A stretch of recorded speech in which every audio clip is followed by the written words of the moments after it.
Привет, друзья! С вами Макс, и это канал для тех, кто изучает русский язык.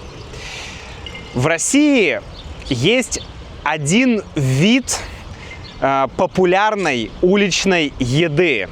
Наверное, самой популярной уличной еды. Возможно, даже единственный вариант уличной еды.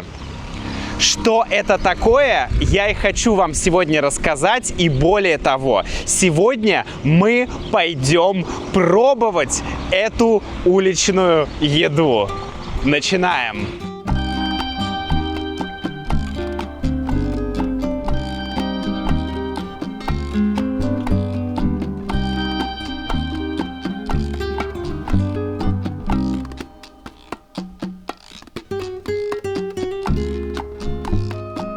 Конечно, я иду есть эту еду не один. Со мной идет Юля. И вот там Сабрина чилит. Сабрина, как дела? Привет, Сабрина. Как ты? Расскажи.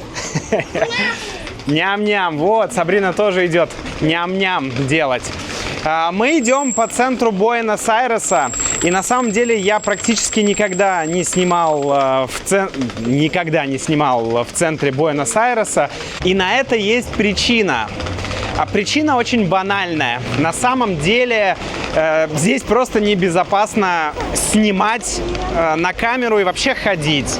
Потому что, есть довольно высокий шанс, что у тебя либо выхватят телефон, либо выхватят камеру, либо еще что-то. Кстати, вот это место называют часто Манхэттеном Буэнос-Айреса.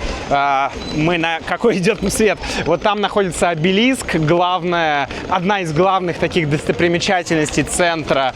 Ну и вообще улочка состоит из театров, да, Юля, магазинов. Что на ней еще есть на этой улице? На самом деле, именно в этой части улицы очень много театров. По сути, отсюда и до обелиска вы увидите сплошные театры, в том числе музыкальные театры, поэтому это местный Бродвей.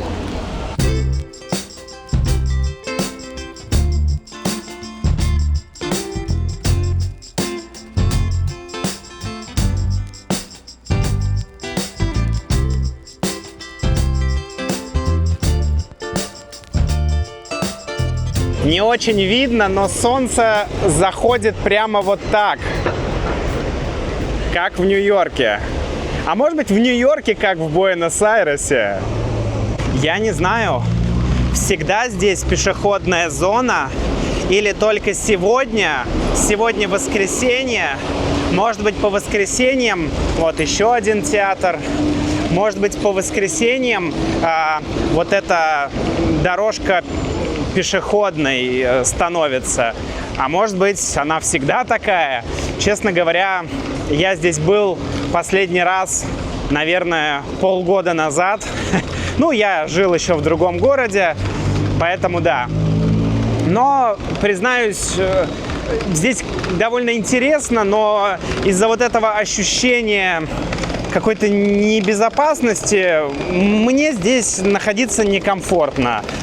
И поэтому мы сюда обычно не приезжаем гулять.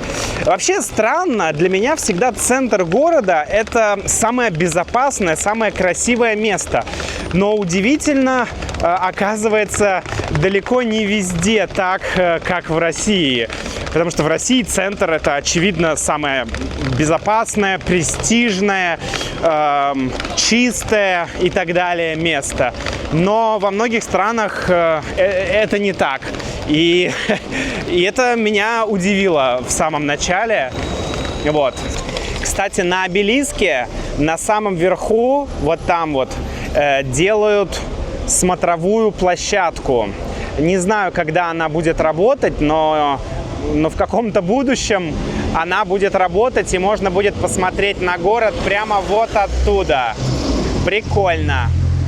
Друзья, раз уж мы оказались в центре, то хочется показать вам и здание Конгресса. Вот. Я так понимаю, что это, Конгресс, это парламент. Вот, и это здание, одно из символов Буэнос-Айреса, тоже одна из главных достопримечательностей. Сейчас, правда, немножко солнце мешает его, наверное, увидеть более детально, рассмотреть его более детально. Но вот такое вот здание, очень, конечно, красиво. К сожалению, туда мы не пройдем по понятным причинам. Но сейчас посмотрим на него с другой стороны. Вот так выглядит здание Конгресса вблизи. Красивое здание, что сказать. Колониальная архитектура. Все как надо. Величественно. Мощно. Какое еще слово подобрать? Масштабно. Честно говоря, у этого места не очень удобная локация. Потому что, конечно, это место, наверное, рассчитано в первую очередь на русских и русскоязычных, кто живет здесь, в Буэнос-Айресе. Но дело в том, что обычно самые популярные, такие безопасные районы, где сейчас живет большинство русских в Буэнос-Айресе, это такие районы, как Бельграно, Нунес, Реколета, Палермо. Есть еще районы, но это такие самые, наверное, известные. Мы живем в районе Бельграно, и чтобы доехать до сюда, мы потратили где-то 1,5 часа примерно. То есть нужно идти пешком, на метро.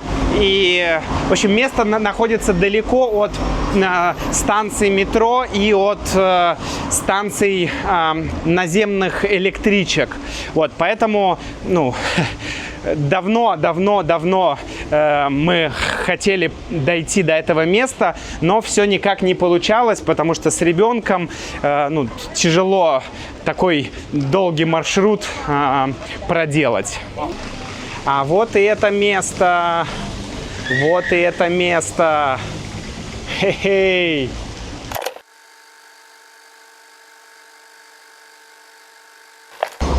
Это меню.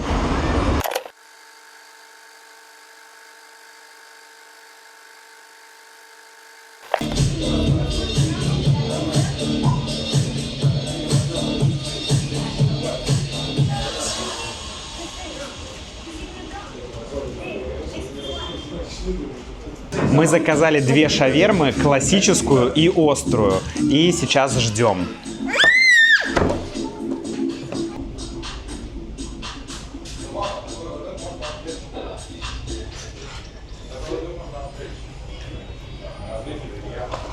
Нет.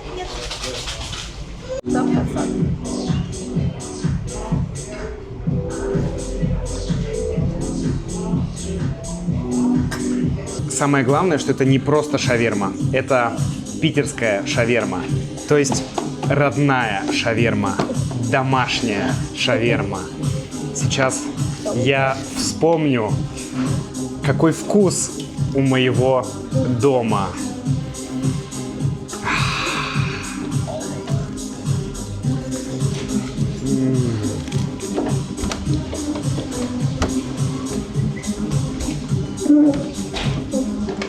Черт побери, очень вкусно. Просто волшебство.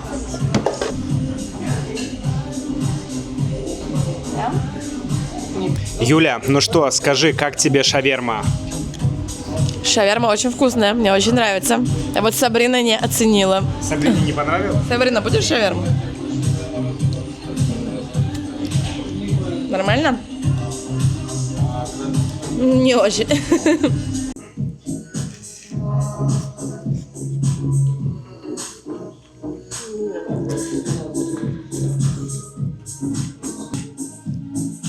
Для меня шаверма, в России это была такая еда, которую я ел постоянно. Обычно, конечно, на вынос. Но Юля попробовала шаверму первый раз в 23? Да. В 23 года. В 23 года. Потому что Юля из Москвы. Но Сабрина попробовала свою первую шаверму в год и 9 месяцев. Мне не очень понравилось. Ну, она ничего не говорит. Короче, ребят, это было просто невероятно. Это было просто невероятно. Очень вкусная шаверма. Всего $7 примерно. И это целое блюдо, которое можно съесть. Это вкусно, это питательно, это сытно. Обожаю шаверму.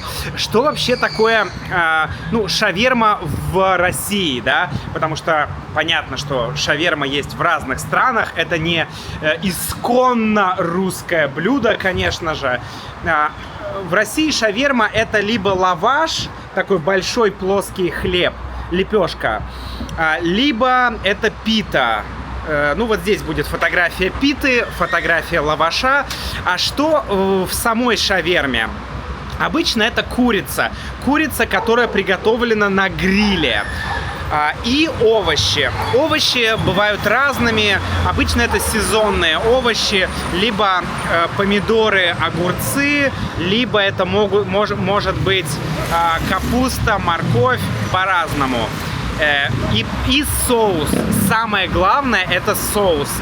И вот в этом все искусство, чтобы соус был, чтобы соус был вкусный. Если соус вкусный, это уже половина успеха. И у этих ребят соус просто офигенный. Если вы будете в Буэнос-Айресе, если вам будет интересно, или если вы живете в Буэнос-Айресе, если вам интересно попробовать питерскую шаверму, именно шаверму из Питера, потому что в Москве ее называют шаурма. Ну и в других частях России тоже шаурма, но в Питере это шаверма. Вот. И если вы хотите попробовать питерскую шаверму, приходите в это место, в этот бар, я вам 100% рекомендую. Вы сможете попробовать эту шаверму, пообщаться на русском языке. Там были только русские, когда мы заходили. Короче, рекомендую. До встречи, друзья, в следующем видео. Пока.